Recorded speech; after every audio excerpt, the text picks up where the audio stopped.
Greetings to you, Donna Ross, and welcome in WLA Singapore. Thank you. Thank you so much for having me as a speaker, and also now for this short interview. It's really a pleasure to participate. Thank you very much. Now you live in Singapore, but then you've lived in so many places, and you've got such a diverse, experience. So can you talk about it to our viewers?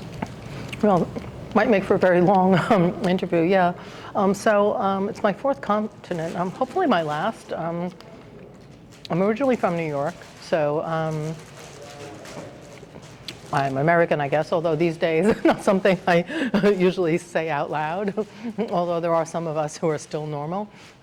I grew up there, and then when I was fairly young, I moved to France.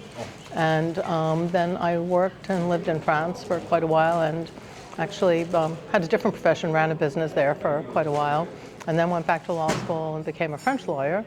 So I have that civil law side, and then moved back to New York and ended up in Australia, which was for personal reasons in Melbourne, and continued there, not litigating anymore. I had a full-service law firm in New York, did mainly transactional work and much more arbitration and mediation, and then decided that it was time to try something new and moved to Singapore. Great. And this is your company, right? So this is how many years old now in Singapore? Well, I've been in Singapore almost 2 years, but Donna Ross Dispute Resolution is the company or business name that I've had for quite a while now in Australia also. And I still do work with Australia quite a bit. So I'm kind of back and forth, but that's my company with them. Fabulous. And you also teach mediation, if I'm not wrong. I do. So tell us about that. Yeah. So I teach mediation and arbitration, but right now I'm teaching mediation in Singapore at the National University of Singapore Law School. Yeah. So I teach international mediation, Fabulous. which is good. So there's one semester where mediation and negotiation are taught, and I teach international mediation the next semester, which is important because with the Singapore Convention on Mediation and also investor-state mediation, which is becoming maybe not widespread, but will hopefully start taking off, it's important to have that international facet. I also taught mediation in Australia at La Trobe Law School, and that was very interesting because it was first year, first semester dispute resolution, but primarily mediation. Because very often the way mediation is taught is it's an elective, third or fourth year, and so not all students take it. And since mediation is really part of the landscape in Australia, in Singapore, in the US, and many other countries, when parties litigate, they end up having to mediate.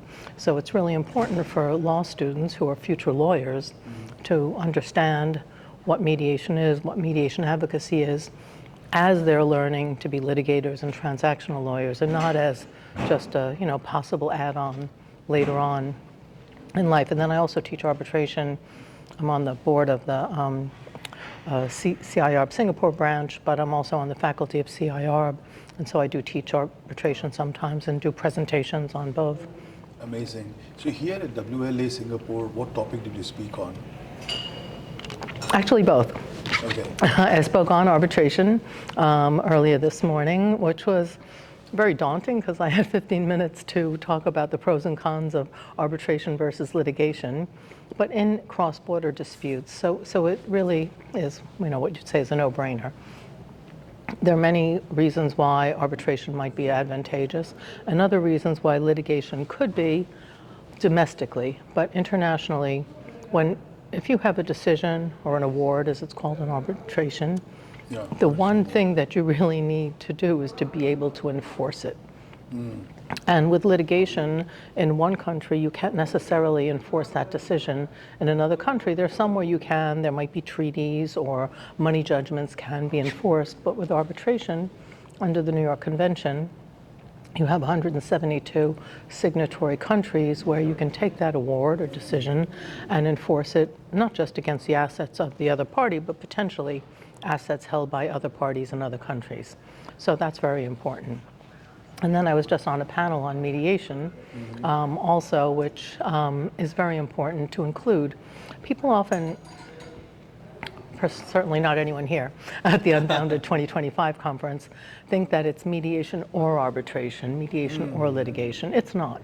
Mediation is similar to negotiation, facilitated negotiation, and it should be the first step in resolving any dispute. But that doesn't mean if you're a business, you would write just mediation into your contract. You always have to have some means of finally resolving the dispute, which would either be arbitration or litigation. But mediation should always be attempted either in the beginning or afterwards, or during, or even sometimes once parties have litigated or arbitrated, they'll settle anyway once they see the results. So it can happen at any point in time, but early mediation is usually best. Okay, great. I mean, such a pleasure to speak to you and listen to you while you spoke on the stage. And all the very best for your new firm in Singapore and success. And we look forward to staying connected with you. Oh, thank you so much. And thanks for having me and for having me for this interview. Thank you, madam.